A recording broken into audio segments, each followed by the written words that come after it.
এখন কথা হইলে যে অনেক আছে, লোকজন আছে, যেমনি মনে করেন অনেকজন আছে যে ভাইরাল হওয়ার পরে অনেক ভাব বা অনেক ভাবে চিন্তা করে স্বাভাবিক, কারণ দেশের একমাত্র নায়ক তো না থাকলেও ভাব কিন্তু সবার জন্য না। হ্যাঁ, একটা ডিরেক্টর, আগের কালের ডিরেক্টর ছিল খুব ভালো ভালো মানের ডিরেক্টর ছিল, তারা ভালো গল্প নিত, বাসায় গেছে ঘুরে। হ্যাঁ, একটা গল্প অনেক দিন ধরে তারা করতো, ঘুরে ঘুরে চিন্তা করতো যে কোন জায়গায় শুটিং করলে ভালো হবে। যেমনি মামার একটা সিনেমা দেখছি আমি, এই যে বস্তির রানী সুরিয়া, ছবিটা কিন্তু মার্কেট খাইছে। একটা গল্প নিয়ে বেশ করে, একটা গল্প নিয়ে একদম টানা শেষ করে দিয়েছে সিনেমা। খুব সুন্দর একটা সিনেমা। তারপর এখন বর্তমানে সিনেমাগুলো ওই রকম আর হয় না কেন, যে ওই আগের যে এডিট প্যানেল ছিল বা ডাবিং ছিল, আগের ওই মিউজিকটা অনলি মানে মানুষের কলিজের ভিতরে লেগে যেত না। আর এখন যে মিউজিক দেয় বা এখন যে ডাবিং করে, হ্যাঁ, এই ডাবিং এ মানে ওই রকমের মজা লাগে না। একটা মানুষ যখন একটা সিনেমা দেখে, হ্যাঁ, দেখার পরে কিন্তু ওই তাকাই থাকে, মিউজিকই কিন্তু মানুষের মন কাড়ে। যেমনি কিছু চওড়া কথা আছে, ওই বেটা তুই এইটা দিবি না, আর কিছু কথা আছে, ভাইয়া তুমি এই জিনিসটা কি আমার দিবা না, তখন কিন্তু ওই মানুষের কলিজার ভিতরে ঢুকে থাকে। খুব সুন্দর করে কইছে নাকি মামু? অবশ্যই। এখন দেখা যাইতেছে যে ডাবিং এও আমাদের একটু প্রবলেম, ডাবিং এ প্রবলেম, তারপর মিউজিকে প্রবলেম। এই কারণে কিন্তু চলচ্চিত্র বা সিনেমা অনেকজনে দেখতে চায় না। হ্যাঁ, আর বাদ দেন, আমি কইব না। এই যে সাকিবের তো ছবির দরদ গেল, পাশাপাশি হিরো আলমের একটা ছবি বের হইল না কয়দিন আগে। হ্যাঁ, যেন ছবির নাম তো আমি ভুলে গেছি। কি জানি ছবির নাম? বাদশাহ কি? হ্যাঁ, বাদশাহ কি। তাহলে হিরো আলমের যে মুভিটা, সাকিবের মুভিটার মধ্যে আপনারা কি তফাৎ দেন? শোনেন, একটা জিনিস কি, সে হইতে পারে ছোট মানুষ, সে হইতে পারে হিরো আলম, যদিও তার আর্থিক বা টাকা পয়সা খুব কম। ইদানিং এখন টাকা পয়সা হয়েছে। ঘটনা হইল উনি একজন সিনিয়র আর্টিস্ট, হিরো আলম একজন জুনিয়র আর্টিস্ট। ঘটনা হইল সিনেমা কিন্তু এক, আর গল্প কিন্তু আলাদা। সিনেমা বললেই শিল্পী কলা কৌশল কিন্তু এক, কিন্তু এই গল্পটা ভিন্ন, এই গল্পটা ভিন্ন। আপনার সাকিবের ছবির গল্প এক, হিরো আলমের ছবির গল্প এক, এই গল্পটা আলাদা, এই গল্পটা আলাদা। হিরো আলম যেই সিনগুলি করে বা হিরো আলম যেই চরিত্র করে, এই চরিত্র জীবনও সাধনা করে সাকিব করতে পারবে না। আর সাকিবের জায়গায় যে সাকিব যে ধরনের অভিনয় করে, হিরো আলম কিন্তু ওই ধরনের অভিনয় করতে পারবে না। আর কিছু কিছু ক্ষেত্রে দেখেন আপনার টুকাই ছবি, এর আগে আমি বলছি দর্শক ভাই, টুকাই ছবি, হিরো আলম যে টুকাই সিনটি করছে, সাকিব খান যদি 10 বছর রিয়াকশনও করে, তাও টোকার সিন সে পারবে না করতে। না, ওনার দেখি তো টুকার মতো লাগে, সে হিরো আলমের ভাই এটা একটা গল্পের বিষয় আছে, একটা ক্যারেক্টারের বিষয় আছে। এই ধরনের গল্প কিন্তু ভাই, সে হিরো আলম হোক, সাকিব খান হোক, বাংলাদেশের শাহরুখ খান বা ইন্ডিয়ান শাহরুখ খান হোক, সালমান খান হোক, সবাই কিন্তু টুকার ক্যারেক্টার করতে পারে না। এর একটা চেহারা লুকিং আছে, একটা মুভমেন্ট আছে, বডি ফিটনেস, তারপর একটা চেহারার একটা আছে, শরীরের একটা ব্যাপার আছে।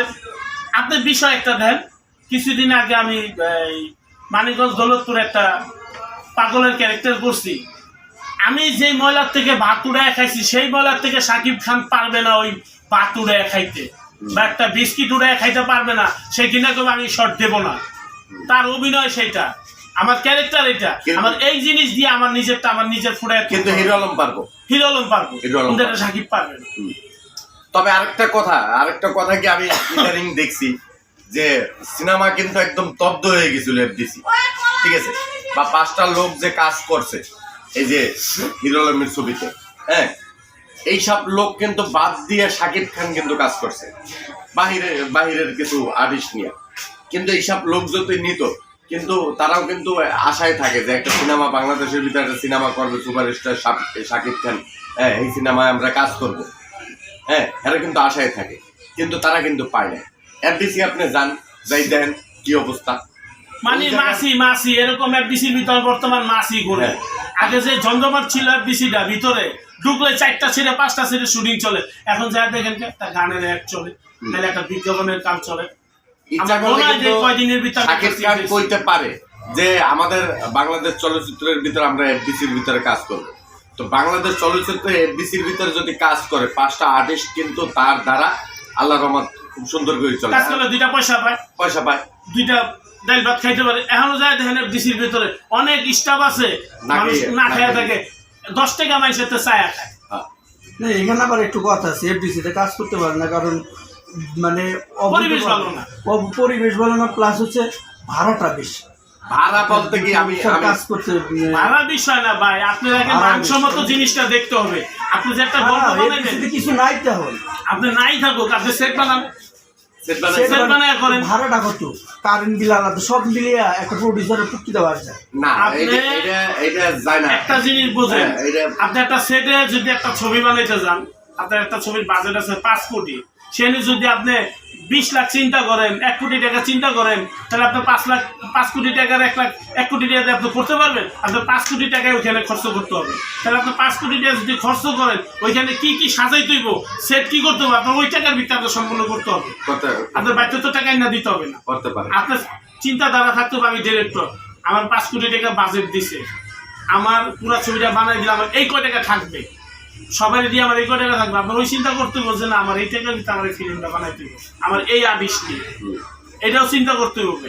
খালি ওই পরিবেশ এখন ছবি চলচ্চিত্র মানে ছবি পাবলিক কেন দেখে না? ভালো মানসম্মত কোনো ছবি নাই। আগে দেখেন 100 লোক এখনো দাঁড়ায় রয়েছে টিকিট কেটে ভিতরে ঢুকবে সিনেমাটা দেখার জন্য। এটি কই গেছে? 88 আগে দেখেন, 97-তে দেখেন, 98-তে দেখেন, যে 2 টাকা 2.5 টাকা 5 টাকা টিকিট কেটে মানুষ ছবি দেখছে। এক ছবি 2 মাস 2.5 মাস 3 মাস চলছে, এখন চলে না কেন? এখন ওই ধরনের মানসম্মত ছবি নাই বাংলাদেশে, বানায় না, বানাইতে পারে ওই ধরনের ডিরেক্টর নাই, ওই ধরনের গল্প নাই। আর্টিস্টরাই বর্তমানে ডিরেকশন দেয়, ডিরেক্টর দূরের কথা। আর্টিস্টরা যেমনি অনন্ত সাহেবের অনন্ত জলিলের একটা সিনেমায় আমরা কাজে গেছিলাম, কি জানি মোস্ট ওয়েলকাম টু, এই সিনেমায় দেখলাম যে ডিরেক্টর এরকম করে রয়েছে, হ্যাঁ বই রয়েছে, আর অনন্ত সাহেব ডিরেকশন দিতে আছে। তাহলে এটা কি ছবি ভালো হইব?